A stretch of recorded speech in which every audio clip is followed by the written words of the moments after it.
Bueno, buenos días, buenas tardes, buenas noches, según donde se encuentren cuando estén mirando este video.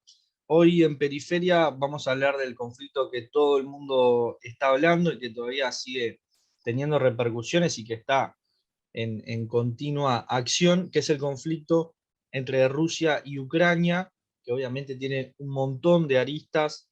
No vamos a poder abarcarlas todas hoy porque, como ya dijimos, está sucediendo y a su vez es un tema larguísimo que tiene una profundidad histórica tremenda y a su vez tiene repercusiones geopolíticas también de largo alcance.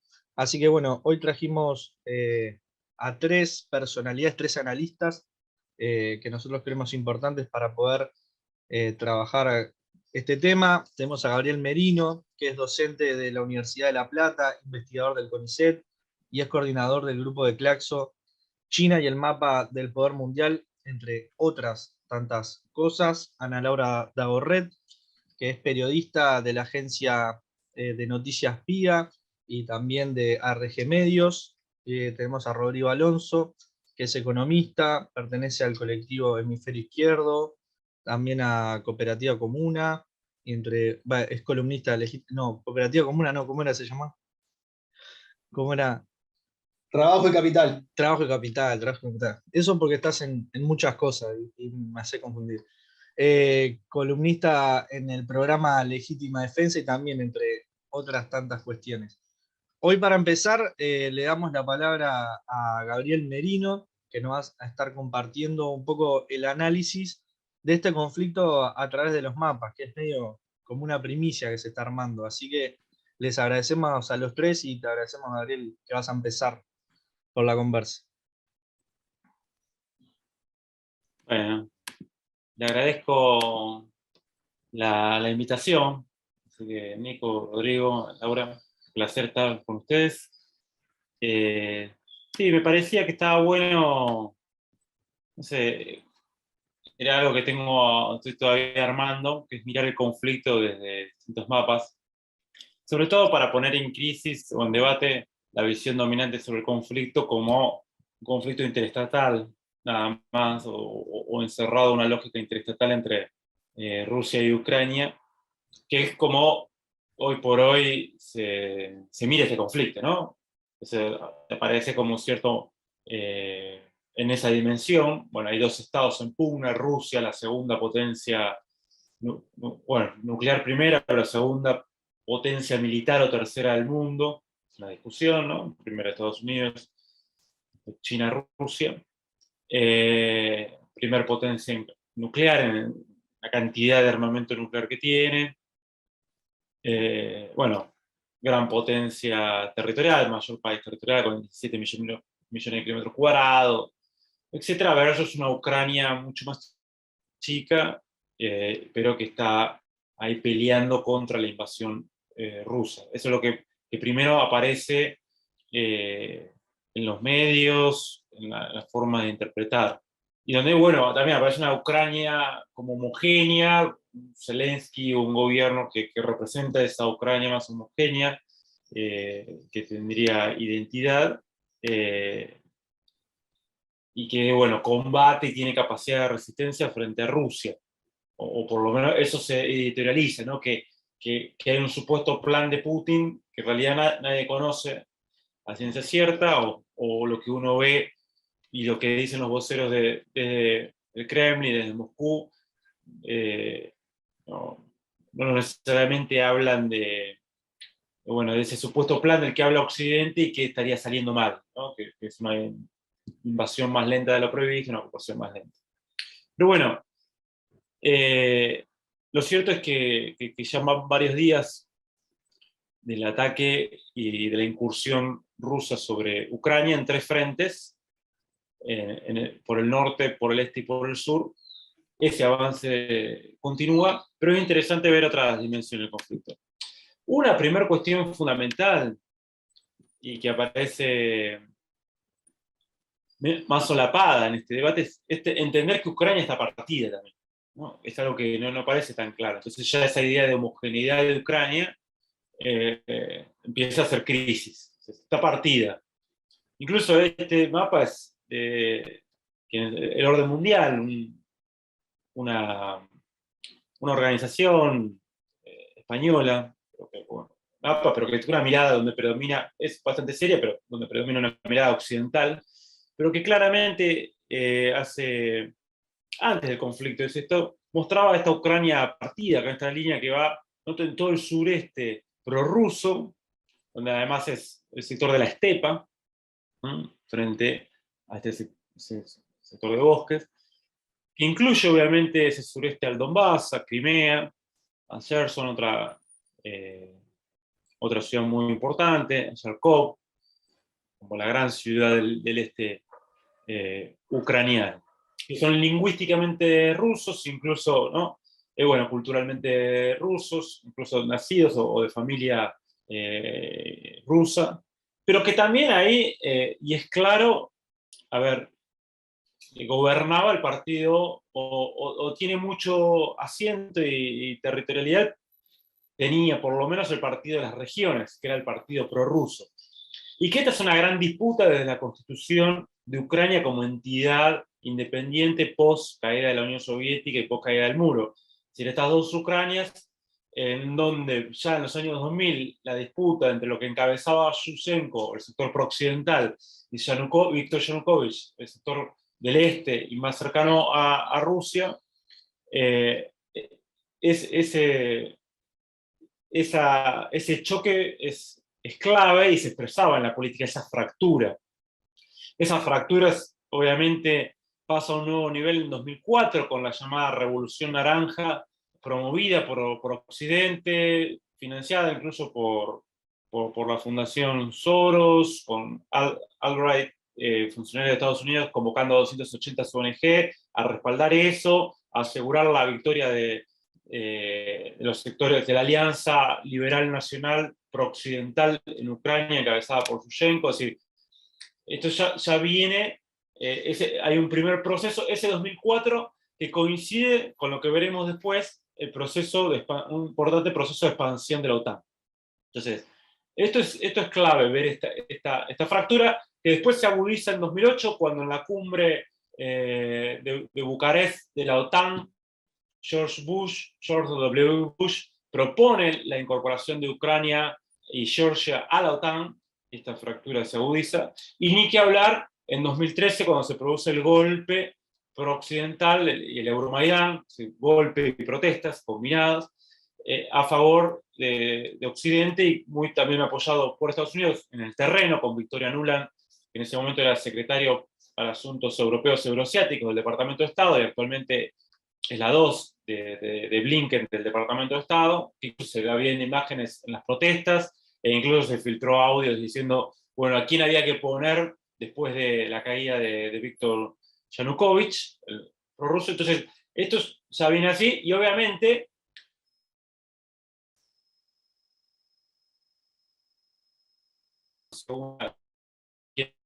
Occidente habla de anexión, Rusia de recuperación de Crimea, esta península estratégica en el Mar Negro con la base de Sebastopol, y luego la insurrección y los levantamientos prorrusos en Donetsk y Lugansk, apoyados por Moscú, se desarrolla como guerra civil que ya deja 14.000 muertos, dejó antes de esta guerra. Muchos de ellos, gran parte prorrusos y también varios de ellos perseguidos. Acá es otro mapa que refuerza esto, que muestra la población rusa en Ucrania y la importancia de los sectores lingüísticamente y culturalmente más cercanos a Rusia, que fíjense que muestra la misma ruptura entre el occidente ucraniano, prooccidental, y el sureste ucraniano prorruso, donde eso también se refuerza por una cuestión también lingüística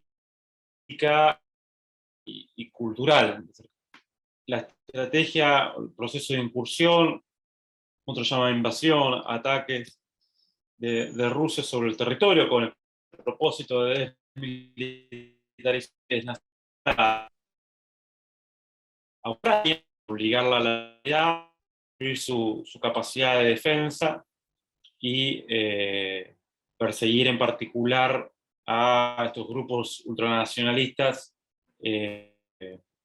algunos de los entonces les decía que en el tema de la incursión rusa que vamos del sur, oeste, este y norte, con este objetivo de desmilitarizar, desnazificar, proteger a la población culturalmente filorrusa, y que, bueno, que va por distintos flancos. También observamos que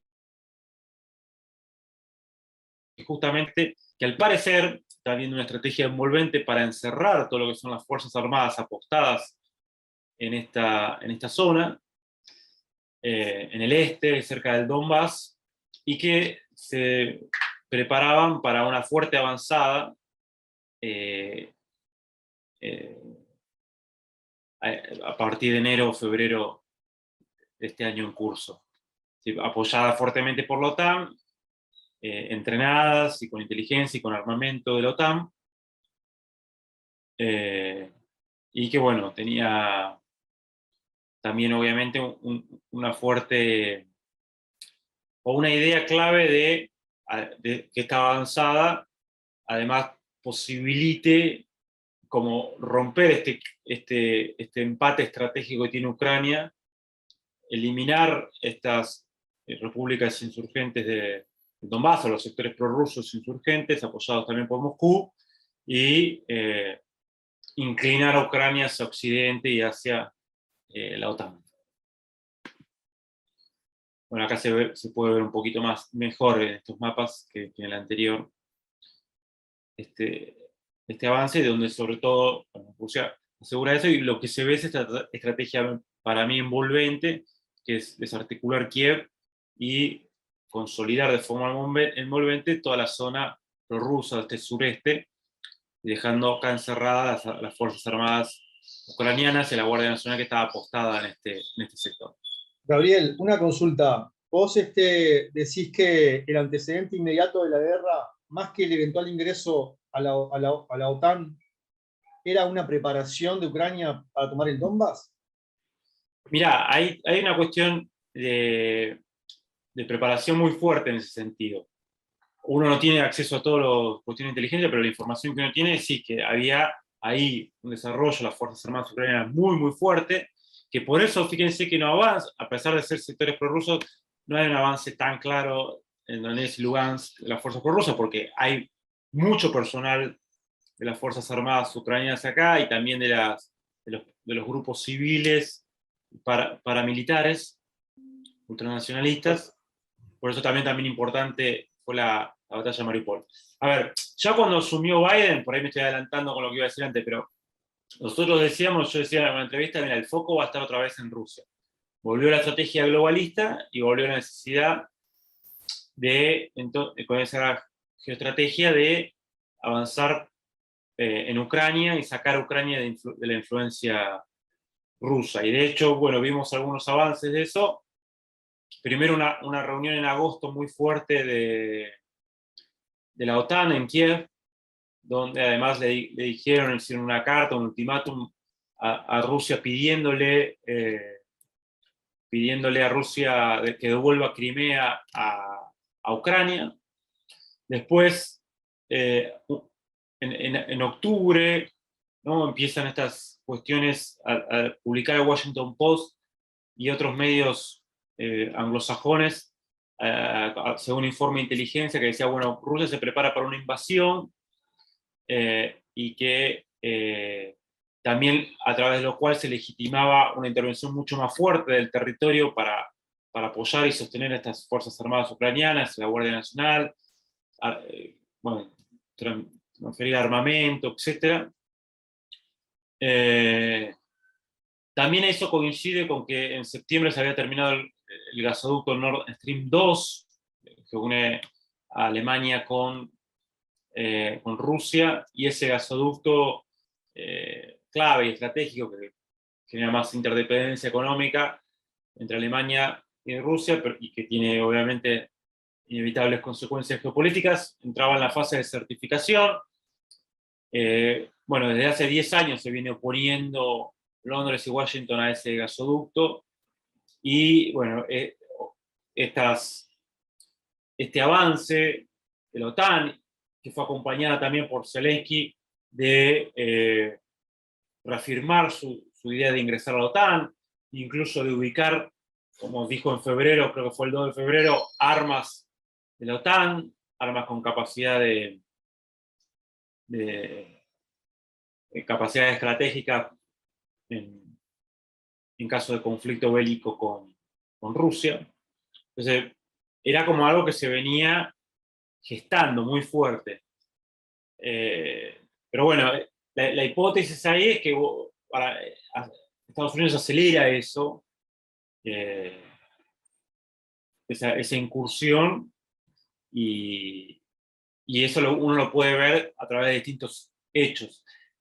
En realidad, además, si uno ve con el gobierno de Trump, el conflicto en Ucrania se había pasado a segundo plano, se había mesetado, aunque seguía como guerra civil, pero se había mesetado, porque teníamos un Estados Unidos mucho más preocupado, focalizado en China, y en el caso también del Medio Oriente contra Irán.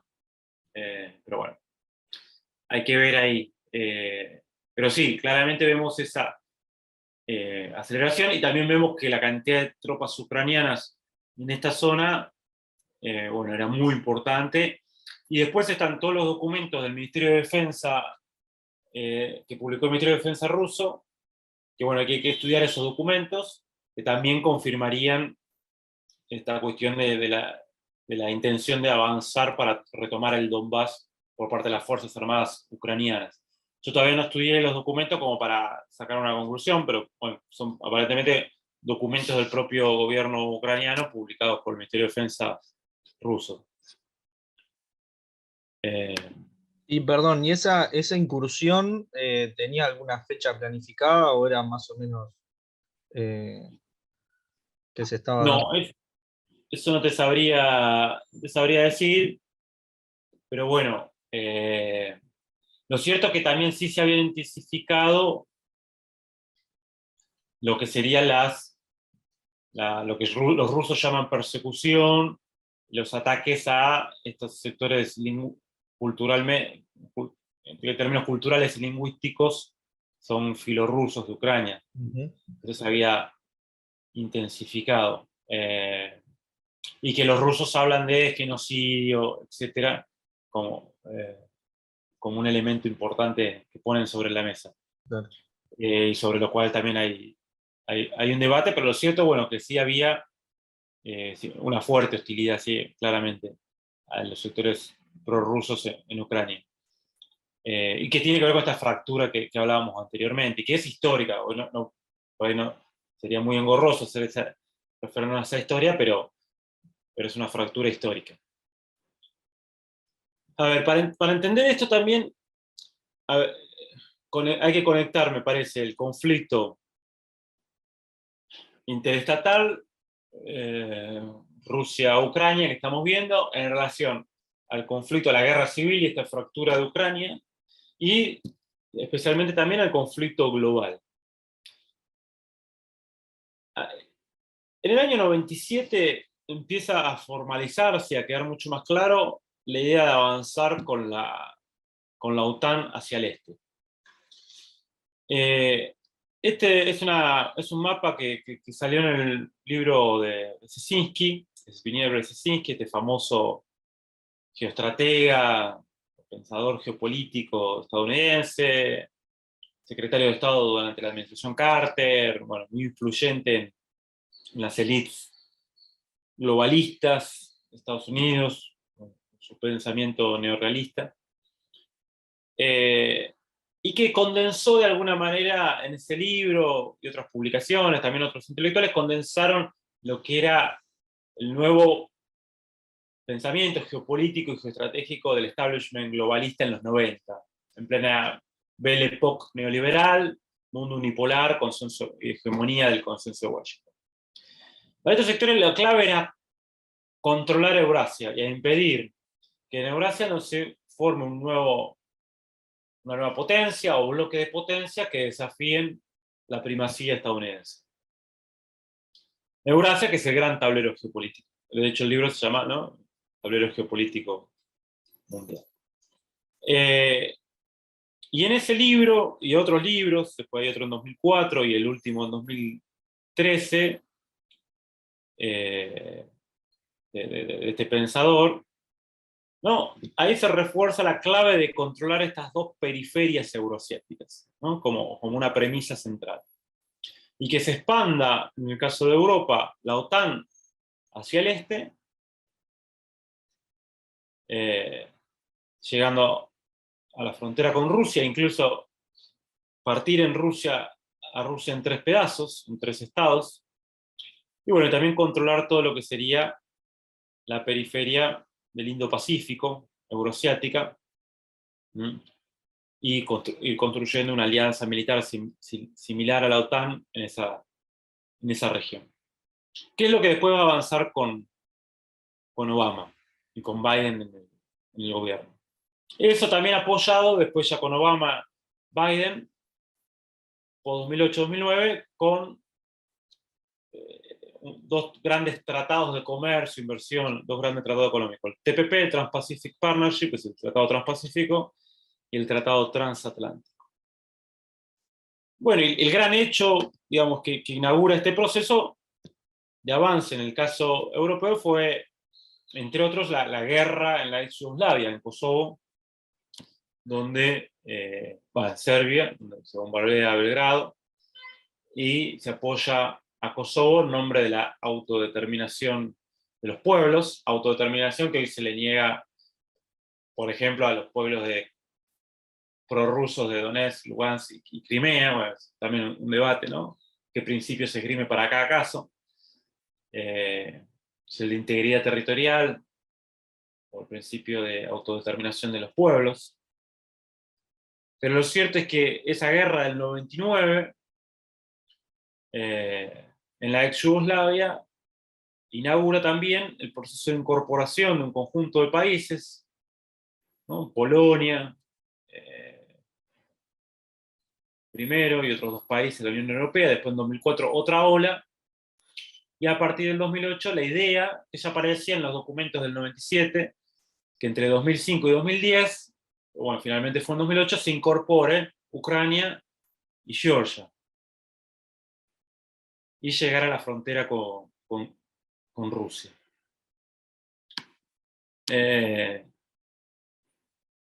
¿No? Y conformar este núcleo de seguridad europea, que a su vez es un núcleo para impedir el avance de Rusia. Para este pensamiento, y que después no solo es un pensamiento, sino una acción, hay un par de premisas fundamentales en el diseño geoestratégico.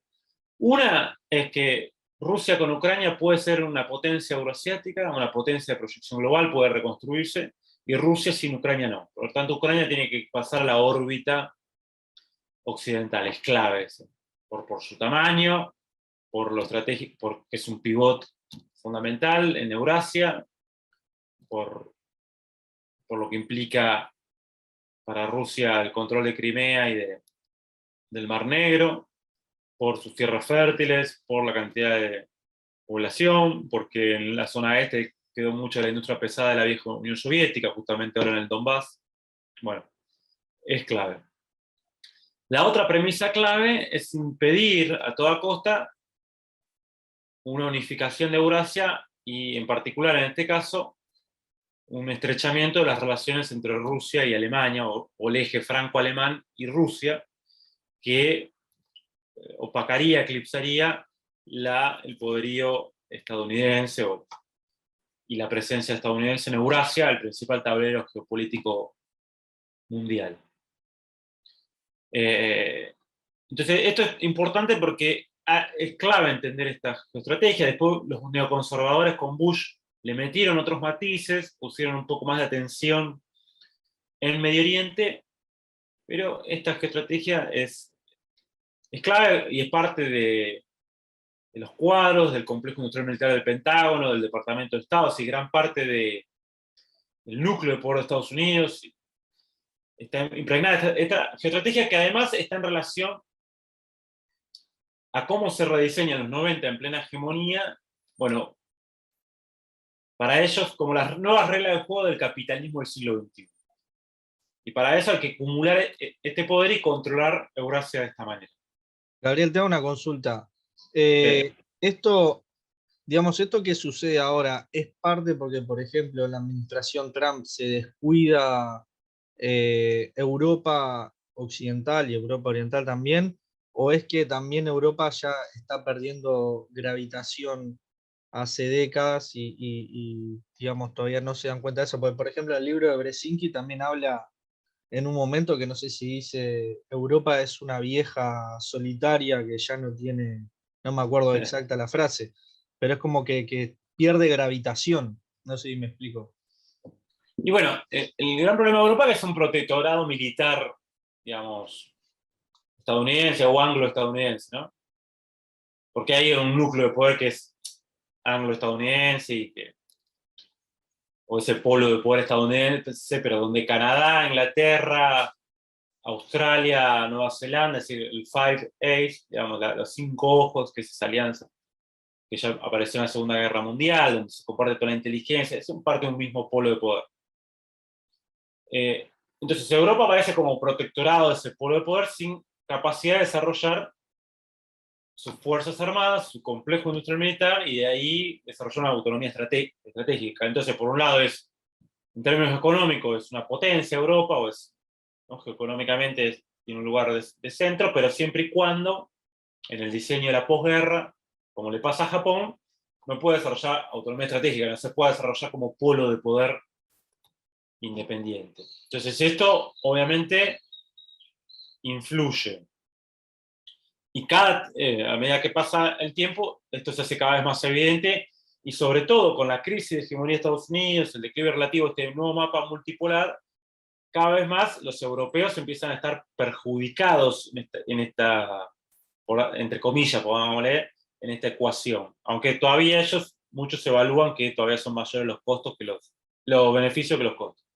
A ver, lo podemos ver, la guerra de Irak golpeó muchas de las inversiones europeas en ese país, petroleras. Fue un golpe para Europa, para Francia y Alemania. Entonces ahí ya se resintió esta relación fuerte. Las sanciones de Trump a Irán también golpearon sobre inversiones, golpearon a Europa. También lo podemos ver cómo le pisaron a Francia el contrato con Australia para proveerle submarinos, ¿no? Y lo vemos como también desde el 2008 Europa está estancada económicamente y está en una trampa, digamos, muy importante, pero donde todavía no la puede romper y construir. Y si hay algo que si hay un sector al que golpea, un territorio al que golpea esta crisis es Europa, digamos, claramente, esta guerra. Los costos principales son para Europa, obviamente para Rusia también, para Ucrania ni hay que hablar, pero para Europa es tremendo. Entonces, ahí hay un tema. Con Trump, como emergió un nacionalismo americanista, yo le llamo, de una suerte entre, había un sector más de los viejos neoconservadores de la cúpula del Partido Republicano americanista, pero también sectores nacionalistas más que promueven mayor aislacionismo, más guerra económica, una reformulación, dejar de sostener a la OTAN y ese protectorado. O sea, hubo un cambio de estrategia, claramente.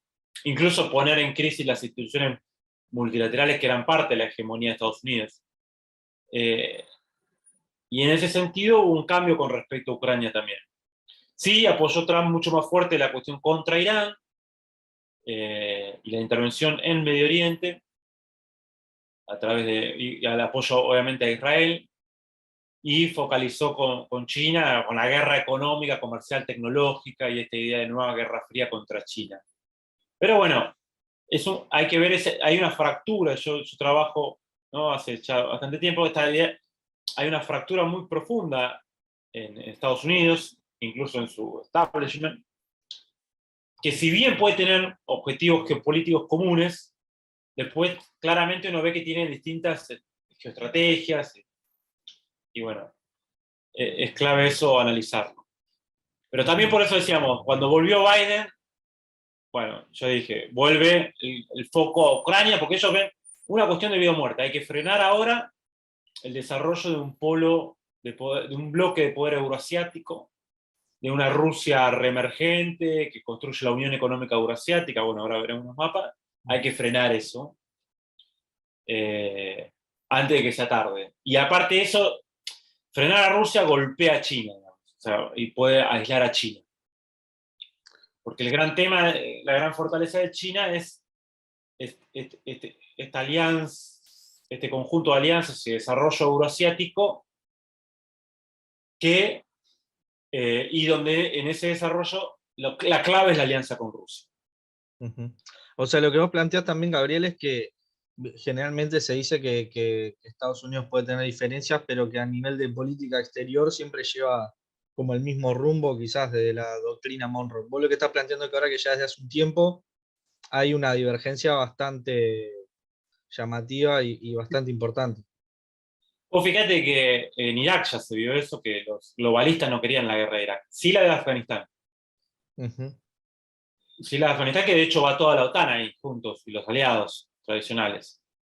Porque la de Afganistán, además de perseguir a los talibanes, qué sé yo, significaba ir al corazón de Eurasia,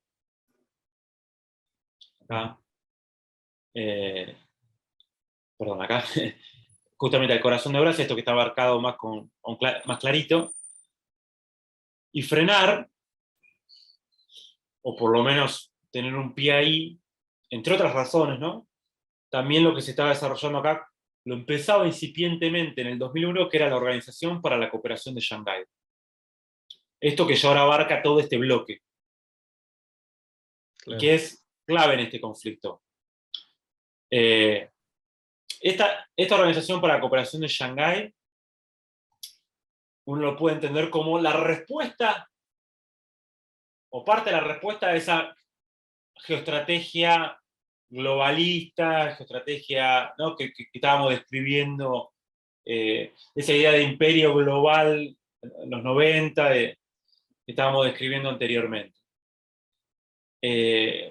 Fíjense, hay un hecho, en el mismo año 97, es el año en que se empieza a ver esta idea de expandir la OTAN y este nuevo rediseño estratégico y un montón de cuestiones más, y la crisis del sudeste asiático, bueno, después la crisis en Rusia en el 98, ese mismo año se produce un hecho clave que es el acercamiento entre China y Rusia.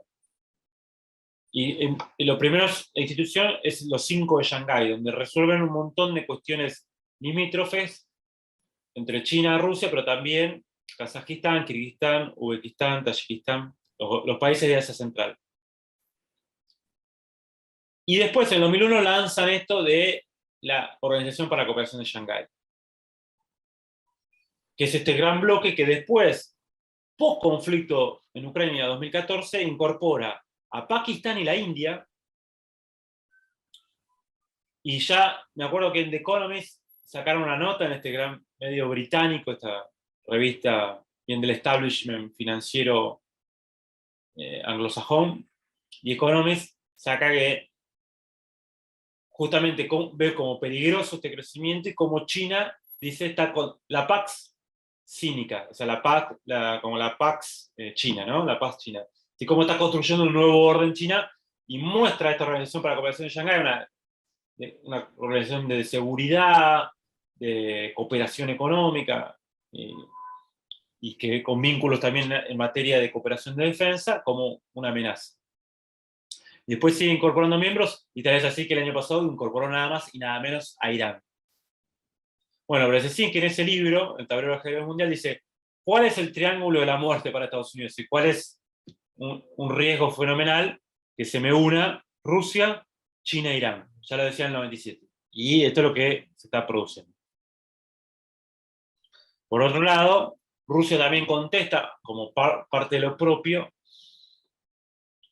¿no? Y con la recuperación de la era Putin, que justamente arranca en el 99, 97, 99, porque ahí se da una reacción en Rusia de las fuerzas nacionales contra el neoliberalismo, las privatizaciones, el atlantismo, la subordinación occidente, dice eso no va más, esto nos está costando la desintegración territorial, la pérdida de recursos, el desastre y el declive total de Rusia. Hay una reacción muy fuerte, fuerzas armadas, servicios de inteligencia, sectores políticos, económicos, y empieza el rearmado de Rusia. la reconstrucción, la reestatización o renacionalización de los hidrocarburos con Gazprom y Rosneft, ¿no? La persecución de algunos de los oligarcas que se habían quedado con esos hidrocarburos, bueno, y la reconstrucción del poderío económico, y bueno, tal es así que entonces ahí Rusia después empieza a ver, bueno, volver a recuperar influencia en el espacio postsoviético, ¿no? Rusia, con la caída de la Unión Soviética, perdió 150 millones de personas y casi 5 millones de kilómetros cuadrados. O sea, igual sigue siendo un monstruo de 17 millones de kilómetros cuadrados Rusia, pero bueno, perdió eso. Entonces, una clave de eso es la Unión Económica Euroasiática, que reúne a Rusia con Bielorrusia, Kazajistán, Armenia y Kirguistán. Y que, de consolidar también esta parte este de Ucrania, bueno, sería ya una organización, o sea, un polo de poder emergente importante. Sí, lo que implica el Mar Negro también, todo no El solo Negro y el Caspio, con la riqueza petrolera que implica acá también. Que si hay otro objetivo de Estados Unidos muy permanente es apoyar a Azerbaiyán para romper un posible monopolio de los recursos hidrocarburíferos del Mar Caspio, entre oligopolio, por así decirlo, digo, para repetir las palabras atlantistas, entre un consorcio entre Irán, Rusia y China, ¿no? Llegando a través de los países de Asia Central. Por eso es tan importante para ellos la posición de Azerbaiyán y el apoyo ahí de Turquía también en eso. Y de gasoductos, ¿no? Que ahora aparecen como... Justo que lo nombraste, ¿cuál es la posición que ha tenido Turquía hasta el momento? A mí no me queda claro, creo que ha mantenido bastante reserva, justamente capaz por eso que vos estás diciendo ahí, en la posición en la que está. Sí, bueno, fíjate que acá Turquía es un miembro observador de esta Organización para la Cooperación de Shanghái y hace un equilibrio. Sí, por un lado, le provee, por ejemplo, a las Fuerzas Armadas ucranianas drones, donde aviones no tripulados, donde Turquía es muy fuerte, de hecho ya lo demostró en Libia, y tiene una competencia histórica con Rusia por la influencia en el Mar Negro y todo lo que es el euroasianismo turco, ¿no? Que quiere influir en toda la región y todo este cordón turcómano, donde tiene influencia cultural y desde donde pretende construirse como potencia. También el choque con Rusia lo vimos en Siria, entre Turquía y Rusia. Pero bueno, es cierto que es más equidistante. Es un miembro de la OTAN, pero tiene ciertas rispideces con Estados Unidos. Le es negado desde hace muchísimos años, creo que desde el 87, su posible incorporación en la Unión Europea. Trata de tener un juego propio y es prudente, digamos. Por ejemplo, una medida fuerte que no tomó Turquía, que podría haber tomado, era cerrar el Bósforo, ¿no? o la comunicación del Mar Negro con el Mediterráneo.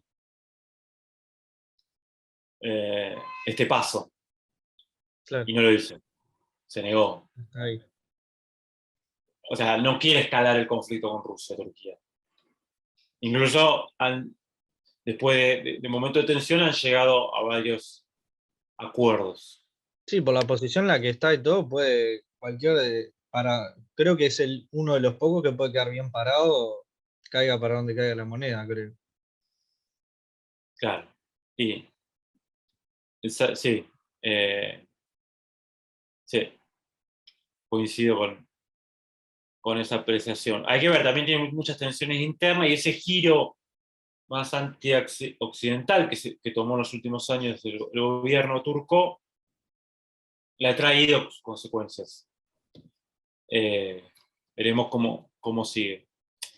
Acá también es clave entender, y esto es un punto importante, digamos, porque yo quería llegar a eso también, este choque entre fuerzas multipolares emergentes que cuestionen el orden global y de tendencia contrahegemónica Rusia con la Unión Económica Euroasiática, China, proyecto ya veremos, la India, ¿no? Aunque quizás más cercana a Occidente en su enfrentamiento con China, pero que a su vez comparte con China muchas cuestiones. Bueno, que se cristalizó, por ejemplo, en los BRICS en 2009. O sea, post-crisis en 2008, y en el mismo momento que ya Rusia empieza a frenar a la OTAN, porque impide la incorporación de Georgia a la OTAN en 2008, y se empieza a enfrentar más fuerte esa posibilidad en Ucrania también, post 2009 aparecen los BRICS.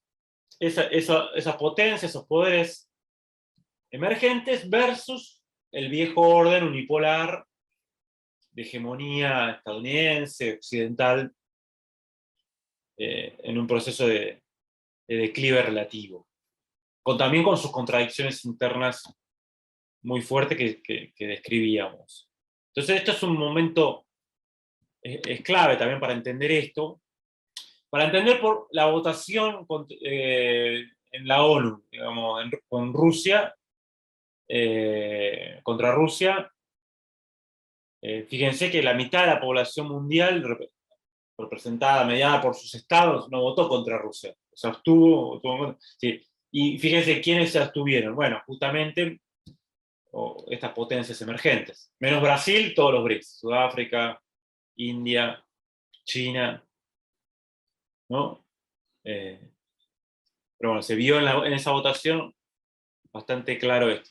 Porque acá también está esta contradicción entre el norte global en crisis relativa y la semiperiferia industrial emergente, donde sin lugar a dudas ya China empieza a tener territorios o características de centro también en lo económico y ni que hablar en lo geopolítico.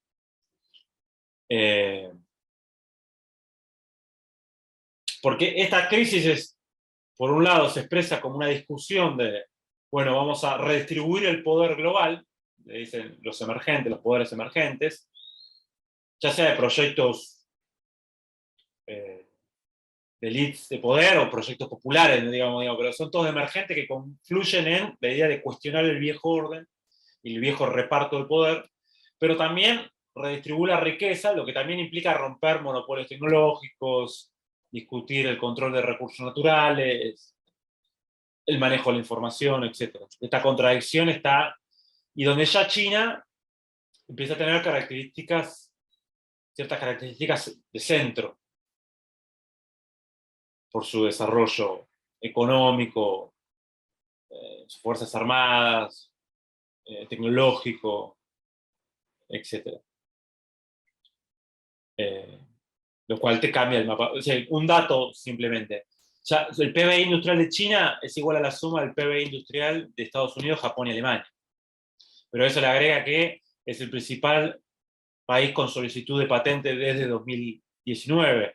Y a su vez le agrega que es en el panel de 500 empresas principales del mundo, según ingresos, es el que más tiene, supera a Estados Unidos, 124 o 121. O sea, hay una nueva realidad del poder en todo sentido.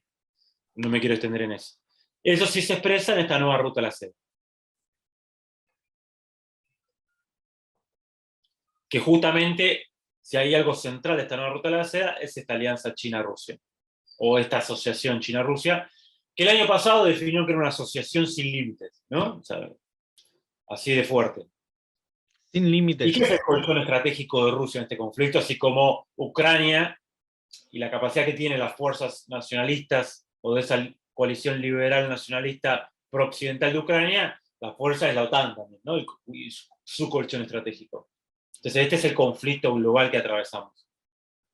Y este conflicto global, digamos, ya desde 2014, se expresa como una guerra mundial híbrida y fragmentada. Es una guerra que tiene distintos territorios donde se combinan enfrentamientos bajo fuerzas convencionales y no convencionales,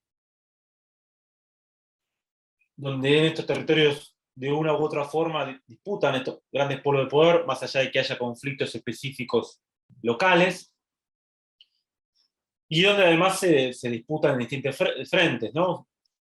Ciberguerra, guerra económica a través de sanciones, que involucran a potencias. Que no es lo mismo, no sé, la sanción, el bloqueo a Cuba, lo que representa el sistema mundo que las sanciones que se empiezan a aplicar a Rusia en 2014, o la guerra económica que lanza Trump con foco central en China, ¿no? En 2018. Ya es una guerra entre potencias, no una guerra convencional, porque una, por la razón de destrucción mutua asegurada, digamos, por la potencia nuclear, y dos, tampoco es una nueva guerra fría creo yo, por esta profunda interdependencia y esta menor exterioridad en el sistema mundial actual.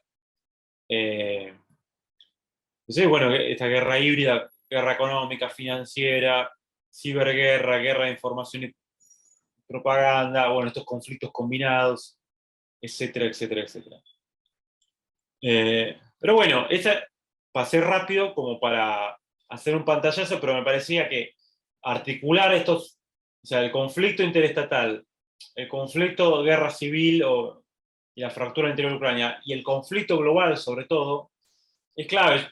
Yo por eso hablo que, digamos, post 2014 nosotros entramos en una nueva fase de la dinámica geopolítica mundial, una nueva fase de la crisis del orden mundial, y eso se acelera además constituyendo un nuevo momento geopolítico post-pandemia. O sea, será todo un conjunto de tendencias. Y hoy lo que estamos viendo es cómo se expresa en el caso de Ucrania esta guerra, bueno, ese gran conflicto sistémico, esa etapa de lo que diría Giovanni Arrighi, por ejemplo, caos sistémico, ¿no? Esas grandes transiciones de poder que llevan a esas guerras de 30 años. Bueno, o otros hablan de desorden global, bueno, pero estamos en esa gran transición y el conflicto de Ucrania es parte de esa transición. Está clarísimo. No, la verdad, está buenísimo, un resumen tremendo de cosas que tienen un montón de aristas, porque por cada diapositiva podríamos estar hablando horas y horas. Te hago dos consultitas. O sea, vos lo que estabas diciendo, más o menos para resumir, capaz de 2014-2020 estamos en una época quizás bisagra. Podríamos estar hablando de un nuevo orden geopolítico. Y tengo la segunda, porque leyendo a Andrew Korimko, que seguramente lo ubicás y que escribió Guerras Híbridas, él planteó en un artículo hace poco que la intervención de Rusia en Siria, viste que fue muy polémico en su momento, decía de tener bases, ¿no? Fue como una especie de lo que está pasando quizás en Ucrania, él lo llamaba casi como una cuestión de prevención, porque lo que tenía entendido según inteligencia rusa y militar, si avanzaba allí el Daesh, el Estado Islámico, pero es Estados Unidos detrás, es lo que quería romper, es lo que vos decías, esta cuestión euroasiática, quería meterse en Azerbaiyán, en todos los países, en Kazajistán, etcétera, etcétera. Entonces la intervención rusa fue para eso, no para una cuestión obviamente simplemente de ayuda, porque sabía que si se metía en ese núcleo, es quizás a donde quería meterse Estados Unidos en esto que hablabas del triángulo de la muerte. ¿Vos coincidís con ese análisis que hace? Mira, acá hay un cordón sanitario desde el punto de vista angloamericano, estadounidense, británico, que va, ¿no?, desde Finlandia y Suecia hasta Yemen. Este eje divide Eurasia en dos. Fíjate que la gran parte de todos estos conflictos están en este cordón. Particularmente, bueno, Ucrania, Siria, Irak, ¿no?, el Líbano, bueno, Yemen, o alrededor de los mismos. También, bueno, conjunto de países africanos, como Sudán, bueno, Afganistán, que fue un gran retroceso para los intereses occidentales acá, aunque se va un poco hacia allá, hacia el este. Bueno, el conflicto Nagorno-Karabaj, que vimos hace poco, Bielorrusia también. Claro. Entonces ahí es clave mantenerse separados. Eso primero, que por ahí no lo había advertido, ¿no? O sea, número dos, yo digo, nosotros esta transición de poder, yo analizo, se arranca en el 97-99, tenemos hoy, y hay 5 grandes momentos geopolíticos.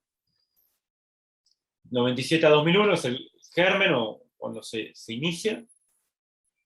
empezamos a ver ya el primer germen de la multipolaridad con tendencias contrahegemónicas, lo que nombré de China, Rusia, pero también lo podemos trasladar a América Latina. Es el proceso de gran crisis contra el consenso de Washington, la emergencia del chavismo en Venezuela, de Lula en Brasil, del kirchnerismo en Argentina. Es decir, hay un primer proceso, que pero es parte de un proceso global. Después tenemos otro gran momento que es con la crisis del 2008.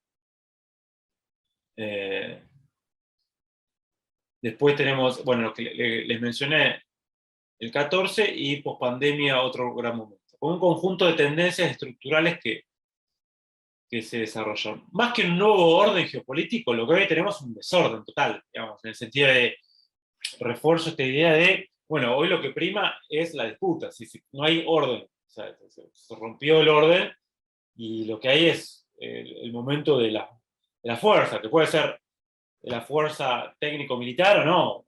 Pero bueno, lo político estratégico está, la disputa político-estratégica está abierta. Y eso va a continuar así. Y después, bueno, en particular con el conflicto de Siria, sí, lo que hace Rusia más Irán y Hezbollah es evitar lo de Libia también. Sí, donde ahí sí derribaron a Gaddafi, se jibarizó ese territorio, una guerra de clanes. La OTAN interviene, bueno, hace ese espacio de exclusión aérea para neutralizar el poder aéreo de las fuerzas leales a Gaddafi, bueno, rompe ese territorio. Ahí Bashar al-Assad junto con Rusia, Irán y Hezbollah frenan eso.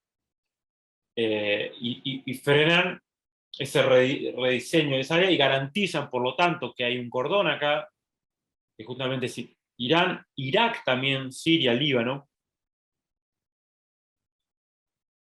Muy importante, ese corredor con salida al Mediterráneo y que está en esta otra ecuación contrahegemónica. Así que va más allá también de las bases, de la influencia rusa en ese territorio. Porque también recordemos que Irak, a pesar de la guerra, ¿no?, por su mayoría chiita y otras cuestiones, tiene buen vínculo con Rusia. Y con Irán y bueno, en este bloque. Entonces, bueno, me parece sí importante ver eso. Y a ver, Siria, por lo último que digo, también fue ahí Rusia mostró una capacidad militar, después de la modernización de sus Fuerzas Armadas post-2008, muy grande, y que de hecho sorprendió a Occidente. Se volvió a mostrarse como una potencia militar con proyección más allá de su territorio, volvió a ser un jugador clave en Medio Oriente, y eso también modificó mucho el escenario. Y vos fíjate que, a pesar de la Ucrania, las sanciones, y a pesar del golpe a la economía rusa avanzó mucho en estos años post-2014, y así lo demostró Siria, o lo demostró en otros lugares también. Gabriel, cuando hablabas me acordé de lo que decía Dugin, el intelectual nacionalista ruso, algo así como: si perdemos el Donbass, perdemos Crimea, y si perdemos Crimea, perdemos Rusia, ¿no? Como hablando de la importancia estratégica de esa región del este ucraniano, ¿no? Tengo algunas preguntas para hacerte antes un comentario. Yo creo que, pensando desde una perspectiva marxista, la guerra es una forma de la competencia entre capitalistas, ¿no? Puede ser pensada de esa manera, como un escalamiento de la propia competencia entre capitales.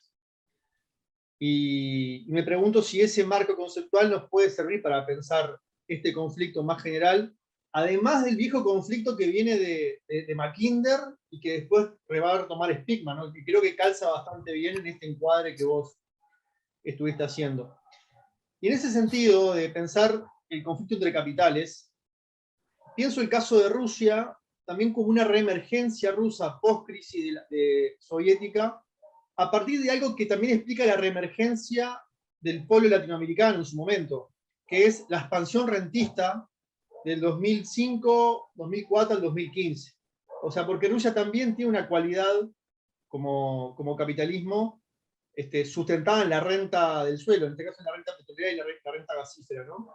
Entonces ese ciclo de expansión 2005-2015 también le da, que es fundamentalmente rentista por el precio de materias primas, le da un empuje, y no casualmente en 2015 empieza un estancamiento, se devalúa el rublo, también se va a devaluar la moneda ucraniana, en América Latina empiezan a caer todos los progresismos, o sea, que también como que la fuerza relativa de Rusia inicialmente está relacionada con esa expansión de la renta y también de la expansión, y esto lo planteo como hipótesis, de una serie de capitales industriales que pueden estar en Rusia, que también están en América Latina, que subsisten sobre la base de las compensaciones que les permiten la expansión de la renta.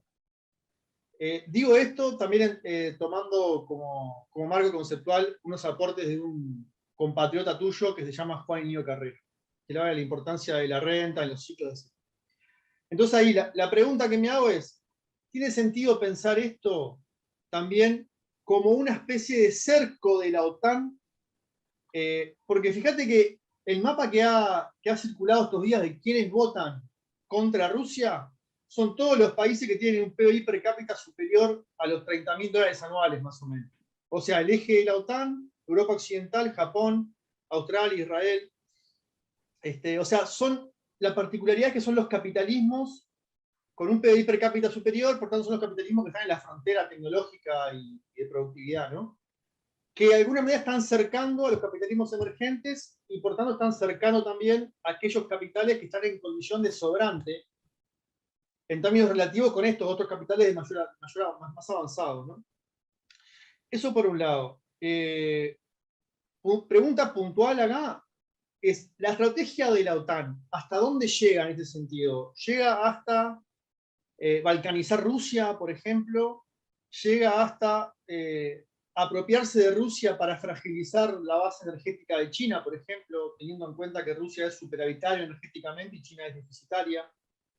Esa es una primera pregunta. Y la segunda pregunta, que ya te llevo también a América Latina, es estas alianzas un tanto bizarras que se producen posteriormente a la inclusión del conflicto, donde, por ejemplo, en Europa la ultraderecha banca, en términos relativos a Rusia. En América Latina, una parte de la izquierda no se sube a la matriz otanista de la OTAN, pero otra parte de la izquierda sí se sube a la matriz de la OTAN. El caso concreto es el de Boric, que es el más claro, ¿no? Pero también a la interna de los bloques progresistas se vio una divergencia ahí, que creo que está interesante para pensarla. Bueno, muy buen comentario y bueno, me sirve un montón también para desarrollar algunas ideas para el debate, ¿viste? Yo en el artículo, bueno, finalmente se publicó ahí en la revista Geopolíticas en 2016, donde yo analizaba justamente Ucrania como un nuevo momento de la crisis mundial. Primero fue una ponencia presentada en la Jornada de Estudio Estratégico en Cuba, en 2015. Y después, bueno, tiene otro nombre, Tensiones Mundiales, Multipolaridad Relativa y Bloques de Poder, se llama, una perspectiva de América Latina. Una de mis tesis fundamentales es que la crisis capitalista que golpea el corazón del norte global, entre otras cosas, está en relación y su imposibilidad de resolución tiene que ver con su imposibilidad también de subordinar estos emergentes. Es decir, la geoestrategia globalista era construir un entramado político, institucional, global, acompañando a la transnacionalización del capital, ¿no? Y particularmente de este norte global, que absorbía a los emergentes y los volvía mercado emergentes. De hecho, por eso se inventa el G20 en el 99, fíjense, en el mismo momento. Se incorpora esto, pero como mercados emergentes, no como bloques de poder emergentes, sino como parte de un proceso de transnacionalización del capital. Pero justamente lo que empieza a ver en estos emergentes y en estas semiperiferias industriales que tanto las burguesías golpeadas por ese proyecto neoliberal. Fíjense en Argentina, el grupo productivo que se armó en el 99. ¿Quién era?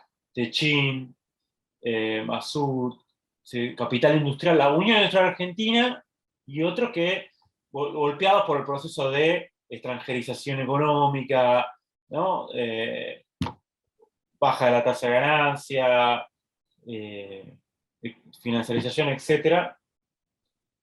Sí, el avance del globalismo.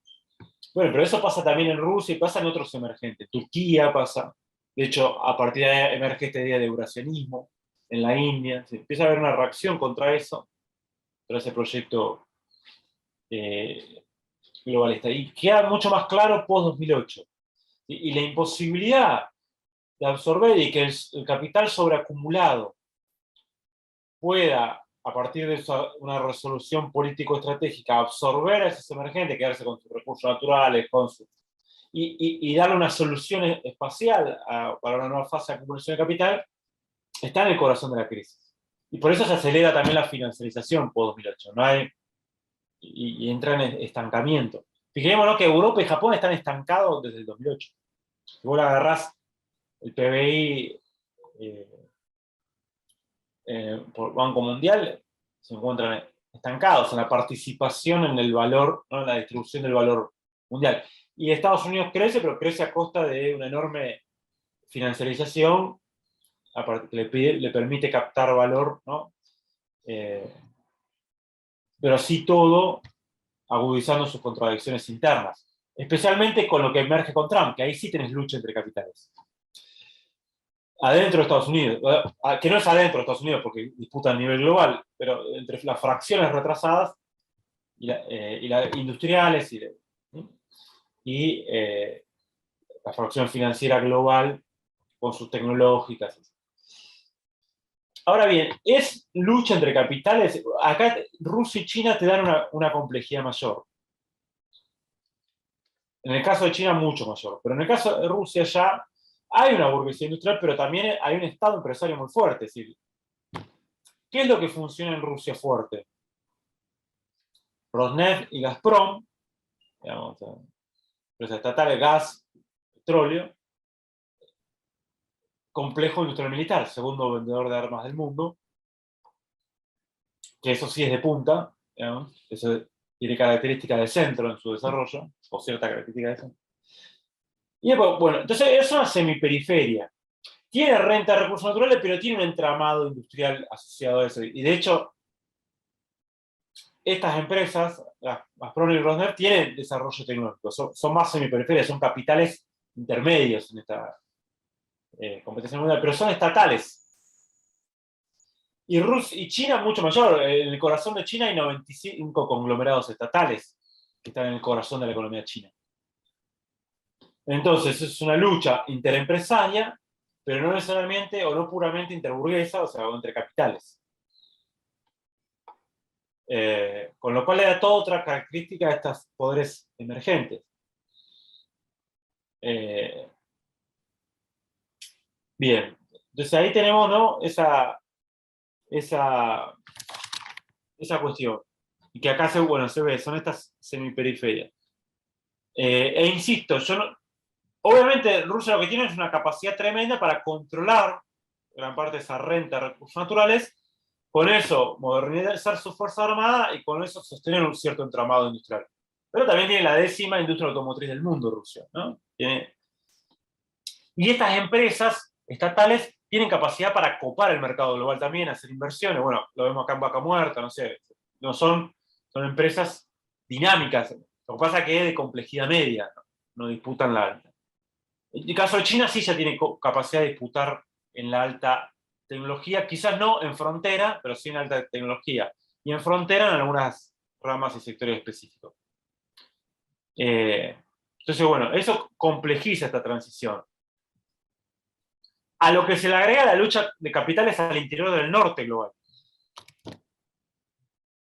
Entonces vos tenés una lucha de capitales norte-sur, centro-semiperiferia, parte de esos capitales en realidad es Estado empresario, ¿no? Y norte-norte también, porque por ejemplo, la discusión por el Nord Stream 2 es una discusión también de la burguesía alemana que quiere gas barato ruso, pero además quiere el mercado ruso, lo mismo que los franceses, para invertir y expandirse. Por eso también quiere acuerdo en Irán, y los gringos se lo, ¿no? El pueblo anglo-estadounidense, eso se lo cuarta, que además le quiere vender su propio gas. Entonces, es complejo el panorama porque no es, me parece, la Segunda Guerra Mundial. En el sentido, no es. Estas potencias emergentes no es una burguesía clásica ascendente que disputa contra las burguesías que son parte del centro, pero y disputa contra las burguesías consolidadas o con imperios consolidados hegemónicos, como la burguesía alemana. En los dos casos, tanto el de China, de Rusia, pero ni que hablar de Irán y otros, el componente burgués es mucho más débil, no digo que no exista, y por lo tanto otro componente de burocracia estatal, sectores de fuerzas armadas, ¿no? Burocracia estatal civil y militar, industrias estratégicas de Estados, es mucho más fuerte ese componente público, estatal, incluso en el caso de China, hasta de empresas de pueblos y aldeas, con las famosas Town and Village Enterprises, que son una suerte de, ¿no?, propiedad colectiva y cooperativa, no es cooperativa, porque tienen esa propiedad colectiva, que a veces se puede confundir con burguesías emergentes, pero no es tan claro que sea una burguesía al estilo que nosotros las conocemos. Entonces, capaz podríamos decir que esta disputa que se plantea, sobre todo en los medios de prensa hegemónicos, Occidente versus Oriente, no es solo una posición geopolítica, sino también de esta disputa que ustedes dos estaban marcando. O sea, no es la típica interburguesía, sino que Oriente está demostrando otro tipo de complejidad y otro tipo de, no solo por la multipolaridad, sino que en esa multipolaridad hay otra complejidad distinta a la que se nos puede plantear en conflictos anteriores. No sé si me explico. Sí, yo, claro, por decirlo de una manera, no le pensaría esta transición de poder con las mismas categorías o de la misma forma lineal que la transición de poder 1914-45. O la transición 1789, 1815. Sí, y eso como una primera cuestión. Y sí coinciden, o sea, a ver, el imperialismo moderno es capitalista, ¿no? Bueno, la acumulación sin fin de capital tiene que estar asociada a una acumulación de poder político-militar. El poder político-militar, ¿no?, allana los obstáculos para garantizar esa acumulación de capital. Cuando hay procesos de sobreacumulación, como el que estamos viendo hace 2 décadas, y financiarización, que estallan después como burbujas, etc. Bueno, ahí se vuelven más evidentes esos obstáculos políticos militares que pueden ser distintos contra la clase trabajadora, que es disciplinar, subordinar, como fue en los 70-80, en el centro y parte de las periferias, contra, bueno, estas potencias emergentes, los nacionalismos del tercer mundo también, en su momento, o ahora estas potencias emergentes. Es decir, hay obstáculos quieren romper, pero esos obstáculos, a medida que no se resuelven, y que no solo no se resuelven, cada vez este bloque emergente es más fuerte como tendencia, esa crisis capitalista adentro se agudiza. También se puede patear un poco la pelota con financiarización, pero eso tiene su límite. Otra bomba. Y claro, eso es lo que estamos, me parece, es lo que estamos viendo. Y esto se le agrega la complejidad, de lo que decías vos, Nico, que esta transición geoeconómica también no es lineal por las características de China. China no es una potencia capitalista clásica. La clase capital, de hecho, no hay una burguesía que domine el Estado, digamos. Es un modelo más híbrido, una mixtura, digamos, o sea, E insisto, 95 conglomerados estatales están en el corazón de la economía china. Mantener pública el sistema financiero fue central para manejar el ahorro, la inversión, e impedir entrar, ¿no?, en ese proceso de financiarización y sobre todo de absorción por parte de las redes financieras del norte de la riqueza producida en China. Y ese desacople se profundizó en post-2008. Fíjate lo que hace China, como que es clave, era el gran comprador de bonos del Tesoro de Estados Unidos y reduce el 60% de las compras post-2008 y lo mete al mercado interno. Sí. Entre otras cosas, eso explica por qué el PBI nominal de China casi que se cuadruplica en 12 años, entre 2008 y 2020. O bueno, si lo pasas a términos reales, obviamente te da menos. O se triplican los salarios en yuanes del sector urbano. Entonces, estamos viendo todo ese proceso en el cual también Estados Unidos le puede todavía pasar los costes a sus aliados. Todavía ahí. Rodrigo, no sé si querías hacerle la última, así vamos cerrando. Igual no contesté la segunda porque no me la acuerdo. Era la de las alianzas que suscitó esto, las alineaciones más generales que se dieron tanto en Europa como en América Latina respecto al conflicto. Ah, ese, sí, ahora sí. No, bueno, en América Latina tenemos esa complejidad. Yo creo que estamos como arrancando una suerte de segunda ola progresista / nacional popular. Yo creo que y había opinado, ¿no?, que no había condiciones para una construcción, la reconstrucción de una hegemonía neoliberal y del consenso de Washington, porque el propio neoliberalismo y la propia globalización comandada por Washington está en crisis, ¿no?, empezando por ahí, este mundo multipolar y los pisos de construcción de las clases populares no generaban condiciones para esa hegemonía, por el contrario. Este segundo ciclo empieza a percibirse con la elección de AMLO en México, con todos los límites que tiene, ¿no? Que aparte México exporta el 80% a Estados Unidos, o sea, pero bueno, pero que ya empieza a marcar cierto agotamiento del propio neoliberalismo y ese propio esquema en México, pero claramente, ¿no?, el proceso de insurrección en Chile, y sobre todo post-octubre de 2019, la derrota del golpe de Estado en Bolivia, el cambio de gobierno en Argentina con todas sus limitaciones, las perspectivas de Brasil marcan yo creo que todavía está en gestación. En la medida que eso no termine de madurar, todavía hay una debilidad en la región para volver a tener cierta voz propia, cierta autonomía estratégica, aunque sea mínima. Implicaría reconstruir la UNASUR, ¿no? Reconstruir ciertos foros. Después es claro, sí, que estas fuerzas, estos bloques, tienen una ala más pro-occidental y, digamos, ser como el progresismo de Occidente, o la ala progresista de Occidente, incluso el globalismo progresista, y otra ala más autonomista, más latinoamericanista, más, ¿no?, y también antiimperialista. Porque también convergen proyectos neodesarrollistas, con proyectos populares, con una horizonte más anticapitalistas, y hay una convergencia que en todo caso se reúnen las fuerzas antineoliberales o contrarias al neoliberalismo y a una subordinación total a Washington, pero de forma contradictoria, donde predomina más uno u otro según el caso. Yo creo que eso va a estar así hasta que uno se tiene que definir Brasil, que es la mitad de Sudamérica y lo que te inclina la balanza.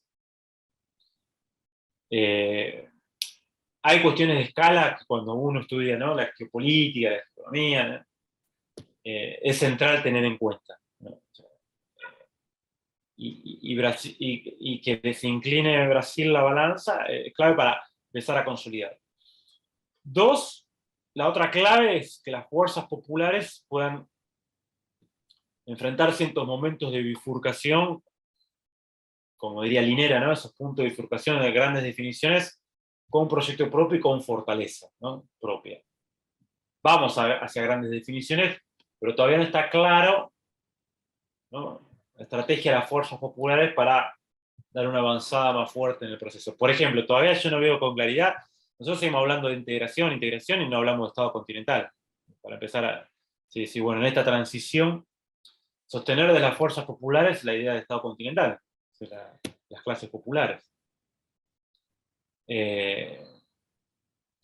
Aparte ahora con Y, Petro también se abre el tema del Pacífico y con Boric, más allá de sus dubitaciones. claro, o la necesidad por eso de generar grandes empresas estatales continentales, digamos, que permitan públicas una estrategia real de desarrollo. Porque si no, uno puede ser anti-extractivista, pero sí, folclóricamente, digamos, porque después no hay un programa real, con lo que implica eso, ¿no? Y construir entonces poder regional desde la clase popular. Todavía no hay mucha claridad sobre eso, ni los debates. Fueron más, bueno, nos oponemos al neoliberalismo o algunas medidas progresistas, populares, hasta ahí. Bueno, veremos si entonces se empieza a resolver eso. Y en este conflicto se vio, la posición natural de nuestra región tendría que haber sido para un proyecto nacional, popular, latinoamericanista, suramericanista, con perspectiva hegemónica, la neutralidad, la abstención. Argentina no puede hacerle juego criticar a la OTAN, porque tendría que por lo menos pedir, bueno, si acompañamos esta moción, la OTAN tiene que acompañar en nombre del mismo principio de integridad territorial, nuestro reclamo en Malvinas, y si decirle al Reino Unido que devuelva Malvinas. Claro. Si en Ucrania me están pidiendo que está bien, Argentina tiene que apoyar el principio de integridad territorial porque es parte de su reclamo histórico, pero no puede, digamos, decir, bueno, pero si vamos por eso en Ucrania, la OTAN tiene que entonces apoyar el reclamo de Malvinas y poner en caja al Reino Unido. Sí. Pero bueno, acá se ve todavía, fíjense que de los BRICS, y de lo que puede ser un BRICSA con una posible incorporación de Argentina al BRIC, que de hecho ya el gobierno de Fernández pidió, los únicos que acompañaron la posición de condena al ataque de Rusia fue justamente Argentina y Brasil, no Sudáfrica, no la India, no China. Y eso que la India está enfrentado, por ejemplo, con China, pero tiene una gran relación con Rusia. Entonces, nos falta, bueno, construir mayores niveles de autonomía estratégica y todavía una influencia muy profunda de un progresismo más globalista o más prooccidental. Bueno. En América Latina, no sé si había otra parte de la pregunta. Pero... No, que en Europa la alianza de Rusia aparece a veces con la ultraderecha, ¿no? Bueno, ahí está, sí, porque en realidad todos tienen como gran objetivo, me parece, o gran contradicciones, ahí convergen el antiglobalismo contra el establishment globalista.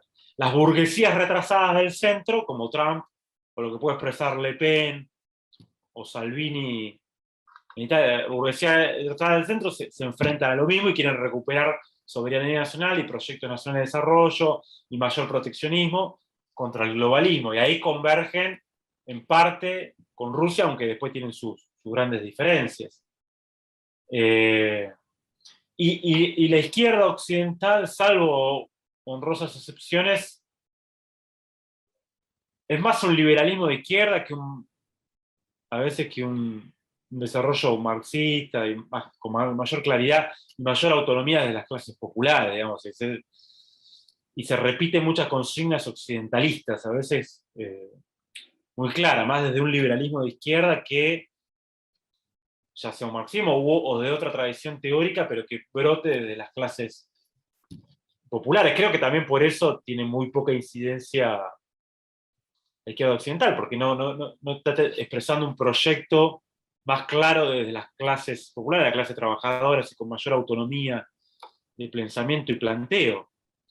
Lo cual no quiere decir converger con Rusia o no condenar la invasión.